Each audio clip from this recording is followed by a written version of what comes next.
wept. I'm a loiner in exile, and whenever I come back to the city, I always look up at the famous sign that once bore the legend, Leeds, the promised land delivered. A sign of hope and optimism, which, like the famous team I've supported for 40 years, is no longer there. Robinson, Woodgate, Hart, Kilgallen.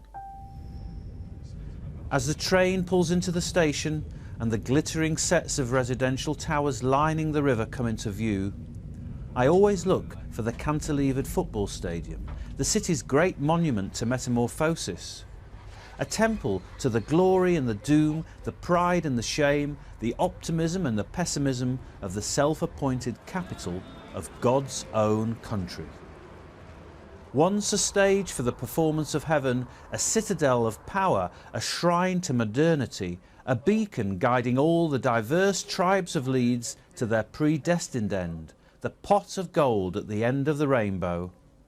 But now, a time capsule, a nostalgia-drenched enclosure for a second-rate football team whose passionate and loyal fans continue to drift in and out, shifting and mingling in stands and drinking in bars, named after old folk legends and warrior kings. Little Billy, Sergeant Wilco, the Don. The Don, the damned, dirty Leeds, the dominant narrative of Leeds United. Howson, Milner, Delph, Lennon, Smith. Smith, who 10 years ago kissed the badge and made us cry and then swanned off to that swaggering, cocky lot of winners across the Pennines. A decade of young, homegrown talent gone to waste. Or, if you prefer, Norwich. Norwich! Norwich!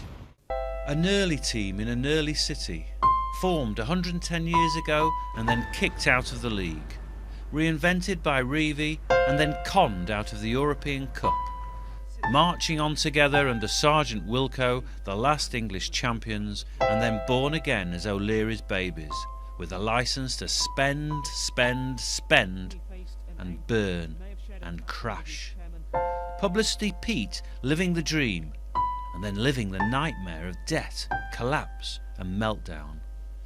A decade of exile, a decade when our 40-year rise to the top ground to a halt and then went into reverse. A decade when we sought solace in the Reevyite past, took refuge in our ugly beautiful mists, and embraced the relentless rain, the dark skies and the unending gloom of a mythical vanishing Leeds. Kewell and Beckford up front. A decade of despair, relegation, administration, points deduction, and Uncle Ken Bates and all. And Uncle Ken Bates and all. The man who called us morons, who sold us to the only Arabs without any money, and the only Arabs without any money who were made an offer they couldn't refuse by an Italian now found guilty of tax evasion. And the Italian sacked our manager and then reinstated him, and he wasn't even the owner. Sad, strange, strung out, dirty, cheating, damned Leeds. And a team which has already spent a decade outside the top flight is now on the edge of darkness. A team which has suffered the slings and arrows of outrageous owners awaits an Armageddon which will prove once again to those of us who are and always will be Leeds that the world is and always will be against Leeds. We just can't win. And even when we do win, 6 trophies under the Don, we still believe that the gods, the fates, the refs, the hacks, the good, the bad and the ugly men who rule football will always conspire against us, stitch us up, make our teams, like that promised land sign, disappear. But I have no time for conspiracy theories. I have no time for the damned United. And I want good, clean, attractive football from my captain, starting next week at the Charity Shield. And you? A great book, but a mistaken narrative. And I've no time for the bizarre notion that we are doomed to suffer for the sins of our past. It is true that we could have been contenders, And we could have kept the Promised Land sign hanging over our station. And we could have kept our young, homegrown talents, the team that never was, in the stadium that football forgot. Robinson, Hart, Kilgallen, Woodgate, Howson, Milner, Delph, Lennon, Smith, Kewell, Beckford.